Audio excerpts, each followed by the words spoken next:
What's up, guys? If you're not subscribed, please subscribe. Also, please smash that like button on the video and enjoy the show. I have an article that ran on January 2nd, I think, in New York Magazine about electronic warfare against civil aviation. And now there's multiple areas in the world right now where there is spoofing going on, where GPS signals are being tampered with.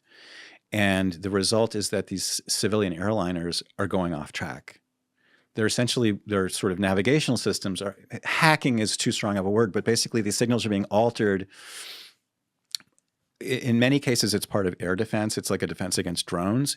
In other cases, we might not know exactly what the purpose of this is, but it's but electronic warfare is now in the realm of civilian aviation. Yeah, my friend Sean Ryan, when I had him on the podcast. When you're in Baghdad in that time period, you could just hear the car bombs going off all day, all night, hear the gunshots, hear the gunfights, and it was just bombs, terrorists, suicide bombers, all the time. People coming back all f***ed up, seeing these vehicles getting blown up, seeing what's left of them, if anything. I mean, it was... this guy died, this guy died, this guy died, this guy died, and that's why we were so busy. We were killing these guys that were making the bombs, we were killing the guys that were planting the bombs, we were killing the guys that were detonating the bombs, and it was saving American lives. He talks he talks a lot about something that's also a passion of mine, which is the scare of the power grids. Right. And how vulnerable that is. One of the things Andy Greenberg had talked about in Sandworm that scared the shit out of me, that I've been talking about on this podcast now for 3 years, is Russia was running in 2014, 2015, like December 2015 especially. They were running basically like dummy hack attacks just to like test what they could do. Right. And they were shutting down for hours at a time the Kiev power system. Right.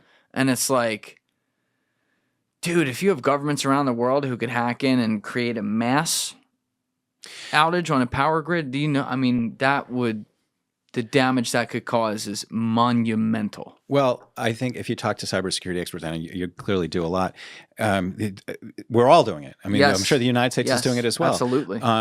China recently, according to the Washington Post, was hacking into systems in, I think it was a power grid in Hawaii or something.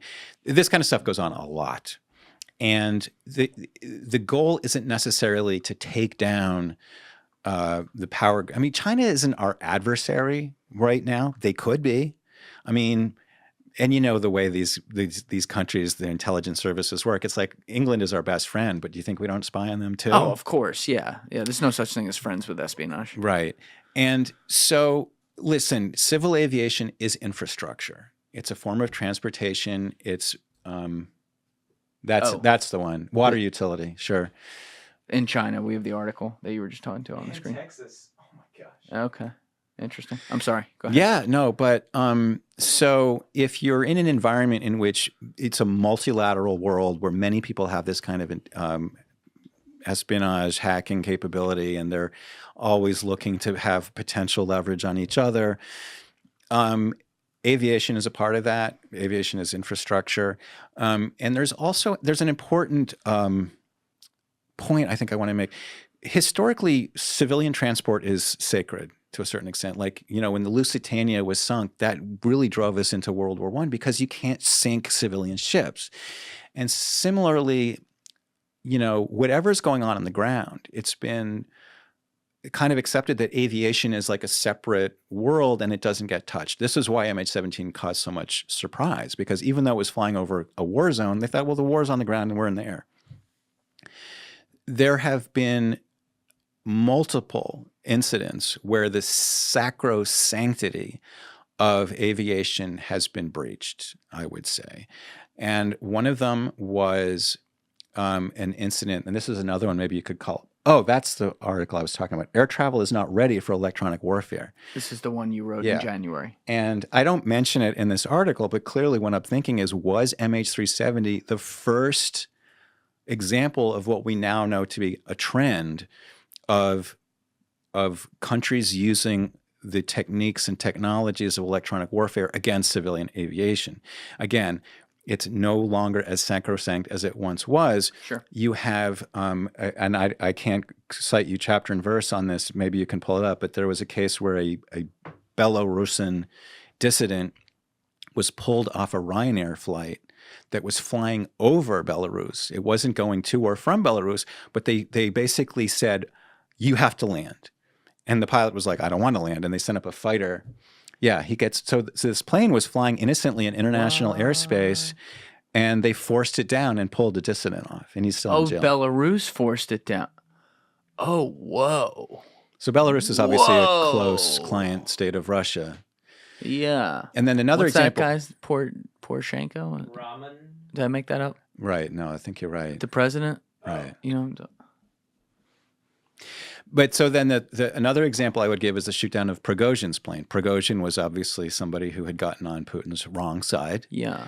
And as with Igor Girkin, you don't necessarily want to be on Putin's wrong side. That guy looked just like Mike Ehrmantraut from what's it called, Breaking Bad.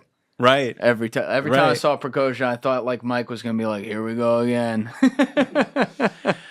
Well, so everyone's like, Prigozhin reached a deal with Putin. So he tried to stage a coup d'etat. Yes, that was what, June?